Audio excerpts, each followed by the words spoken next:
உயிர் தெழுதலும் வாழ்வும் நானே. இது இயேசு கிறிஸ்துவுக்குள் பிரியமான என் சகோதர சகோதரிகளே, இந்த நிமிட நட்சத்திற்கு இயேசுவின் நாமத்தில் நான் உங்களை அன்போடு அழைக்கிறேன். உயிர் தெழுதலும் வாழ்வும் நானே. பழைய மொழிபெயர்ப்பில் உயிர்ப்பும் உயிரும் நானே. ஏனென்றால் இந்த உலகத்தில் நாம் ஒரு குழந்தையாய், ஒரு மனிதனாய் பிறப்பதற்கு உயிரை கொடுத்தவர் யார்? கடவுள். அதனால்தான் உயிரும் நானே என்று சொல்லுகிறார். இரண்டாவது, உயிர்ப்பும் நானே. ஒரு விதமான மரணம் உண்டான பிறகு மீண்டும் அந்த நிலைவாழ்வை பெற்றுக்கொள்ள நமக்கு உயிர்ப்பை கொடுப்பவர் யார்? கடவுள்.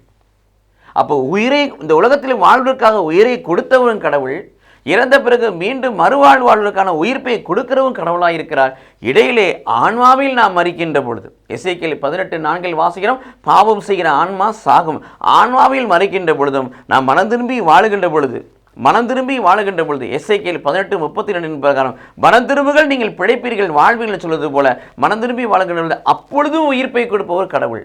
ஆகவே உயிரை கொடுப்பவர் கடவுள், உயிர்ப்பை கொடுப்பவரும் கடவுள். ஆக உயிர்ப்பும் உயிருமாகிய, உயிர்த்தெழுதலும் வாழ்வும் ஆகிய ஆண்டவரே நம்பி வாழ்வோம். கடவுள் நம்மை ஆசீர்வதிப்பாராக. ஆமேன்.